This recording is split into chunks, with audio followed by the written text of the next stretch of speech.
आप इंग्लिश में छत को क्या कहते हैं? आपने अलग अलग वर्ड सुने होंगे जैसे कि रूफ, सीलिंग या फिर टेरेस। बट क्या आप जानते हैं कि तीनों वर्ड अलग अलग है और तीनों का मीनिंग अलग अलग है, इनका स्ट्रक्चर अलग अलग होता है। सो व्हेन यू से roof, roof is the top of a house और टॉप ऑफ अ कार हो सकता है। जैसे कि आप ये पिक्चर में देख पा रहे हैं, इसे रूफ कहेंगे। टेरेस जहां पे आप घूम सकते हैं, पार्टीज कर सकते हैं, लोग बनाते हैं आजकल फैंसी टेरेस भी बनाया जाता है। कैफेटेरिया वर्ड आपने सुना होगा, कैफे एट द टेरेस, तो इसे टेरेस बोलेंगे।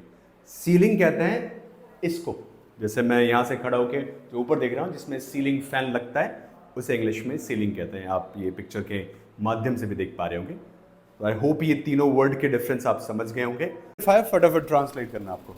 क्या आप कॉलेज जाते हैं? Do you go to college? तुम कॉलेज कितने बजे जाते हो? What time do you go to college? कहाँ जा रहे हैं आप? Where are you going? मैंने खाना खा लिया है। I have had my lunch. मैं सुबह से तुम्हारा इंतजार कर रहा हूँ। I am waiting. I have been waiting for you since morning. क्या तुम कल आए थे? Did you come tomorrow? Yesterday. कल बारिश हो रही थी। Yesterday, it's heavy raining. कल बारिश हो रही थी। Yesterday it was raining. Yesterday it was raining. मेरे यहाँ आने से पहले तुम चले गए थे। मेरे यहाँ आने से पहले तुम चले गए थे। You had left before I came here. Okay, मैं 2 साल से यूपीएससी की तैयारी कर रहा था। I have been preparing for a. Its past. मैं 2 साल से इस यूपीएससी की तैयारी कर रहा I had been preparing for UPSC last 2 years. हूँ फॉर 2 years। मैं कल आऊँगा। I will come tomorrow. कल तो हम क्रिकेट खेल रहे होंगे इस वक्त। Tomorrow we will playing cricket. That इस सेंटेंस को आपको ट्रांसलेट करना है, कल हम इस वक्त क्रिकेट खेल रहे होंगे। ओके, ये पैसिव ट्रांसलेशन होगी, जितनी गलती उतनी बोतल मिलेगी आपको, फिर फटाफट करना है। हमें इंग्लिश सिखाई जाती है। We are taught English. हमें इंग्लिश सिखाई जा रही है। We are being taught English. बहुत सारे स्टूडेंट्स को इंग्लिश सिखाया जा चुका है। Many of the students have been taught English. ठीक है, पिछले साल मेरे दोस्त को इंग्लिश सिखाई गई थी। Last year my friend was taught English. उसे फ्रेंच भी सिखाई जा रही थी। He was also taught French. और he was also being taught continuous, जैसे लाइक उसे सिखाई जा रही थी फिर उसने क्विट कर दी। ओके, जब मैं वहाँ पहुँचा तो उसे अवार्ड दिया जा चुका था। When I reached there, he had been awarded. ठीक है, तुम्हें रिवॉर्ड दिया जाएगा। you will be rewarded. Going to be rapid fire, फटाफट ट्रांसलेट करना, गलती करने पे you know what to do. मैं तुम्हें पैसे दूंगा। I'll give you money. तुम्हारे अकाउंट से 1000 रुपए कट गए हैं। 1,000 rupees has been deducted from your account. Okay, क्या तुम कमाते हो? Do you earn? तभी तो मैं पार्टी कर रहा हूँ। That's why I'm doing party. और आई एम पार्टिंग। क्या आप क्लब जाते हो? Do you go to club? पूरा क्लब बुक कर दिया गया है। The club has been booked. और whole club has been booked. मैं तुम्हें लेने आ जाऊंगा। I will pick you. I will pick you up. क्या आप कार चलाते हैं? Do you drive a car? मेरी कार पिछले महीने चोरी हो गई थी। My car has been stolen. Tense कौन सा है ये? My car was stolen last month. Okay, आपको ये सेंटेंस बनाना है, मेरी कार चोरी हो गई है। लेट्स सी कौन सा टेंस आप यूज करते हैं। Rapid fire, I won't give you lot of time to translate. मैंने तुम्हें कहीं देखा है। I have seen you somewhere. तुम कहाँ रहती हो? Where do you live? मैं दिल्ली में रहता हूँ। I am live Delhi. मैं दिल्ली में रहता हूँ। I live in Delhi. क्या तुम्हारे पास पैसे हैं? Do you have money? मेरे पास पैसे थे, I had money. मैंने सारे खर्च कर दिए। I have spent all money. Okay, तुम्हारे पापा क्या करते हैं? What does your father do? मुझे नहीं पता। I don't know. मैं मूवीज देखता हूँ। I watch a movie. I watch movie.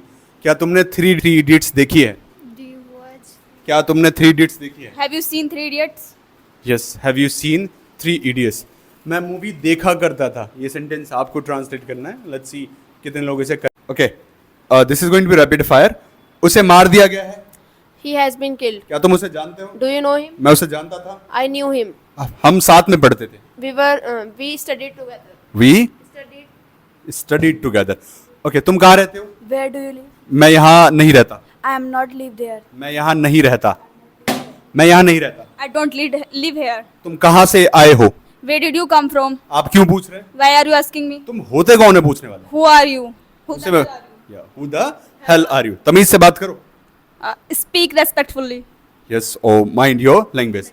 आप क्या कर रही हैं?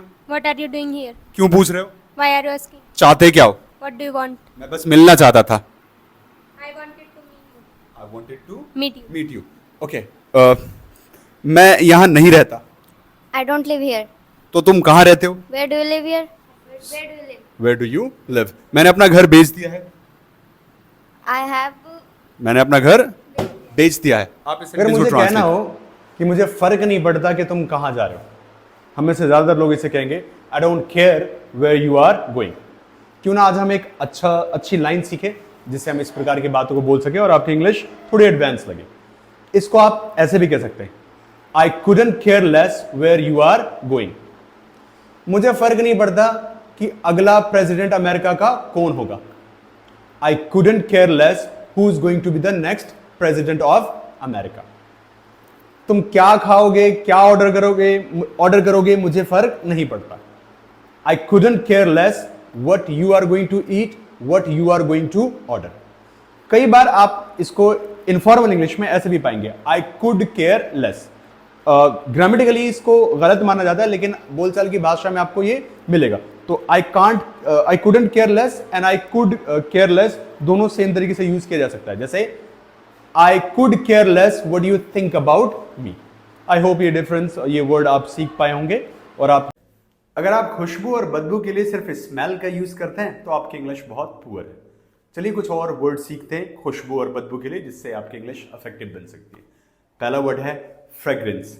फ्रेग्रेंस का यूज करते हैं परफ्यूम या फल या फूलों में से आने वाली खुशबू के लिए। जैसे the fragrance of your perfume is so good, which one is it?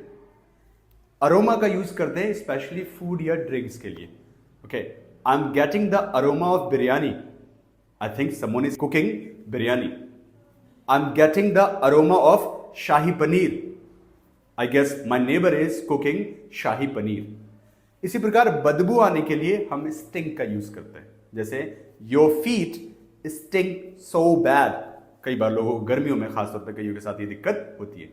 Stink से ही स्टिंकी बनता है कोई चीज बदबूदार। You are a stinky person use कर सकते हैं। इस वीडियो को आप अपने दोस्त और फैमिली को शेयर कर सकते हैं। हम कई बार इस प्रकार से सेंटेंस बोलते हैं कि उन्होंने मुझे मजबूर किया इस काम को करने के लिए, उन्होंने मुझे वहां बहुत इंतजार करवाया। जब आपको कोई व्यक्ति मजबूर करता है किसी काम को करने के लिए, ऐसे में आप मेक का यूज कर सकते हैं। सेंटेंस के हिसाब से मेक में चेंजेस आएगी। जैसे उन्होंने मुझसे 2 घंटे इंतजार करवाए, they made me wait for 2 hours। मैं तुम्हें मजबूर कर दूंगा यहां से जाने के लिए, I will make you to go from here. तुम मुझसे ये सब क्यों बुलवा रहे हो, why are you making me say this. यानी मैं ये सब बोलना नहीं चाह रहा, तुम मुझे मजबूर कर रहे हो, मे बी तुम मुझे गुस्सा दिला रहे हो। ओके, तुमने उसे मजबूर किया सुसाइड करने के लिए, मतलब वो खुद नहीं करना चाहती थी, तुम कारण बने, तुमने फोर्स किया, मेंटली टॉर्चर किया, whatever. You made her commit suicide. घर वालों ने उसे मजबूर किया शादी करने के लिए, मतलब वो शादी तो नहीं करना चाहती थी, लेकिन घर वालों ने उसके मजबूर कर दिया। Her family made her get married करवा दी। एक सेंटेंस आपको बनाना है कि मैं तुम्हें मजबूर कर दूंगा ये सारे काम करने के लिए। Let's see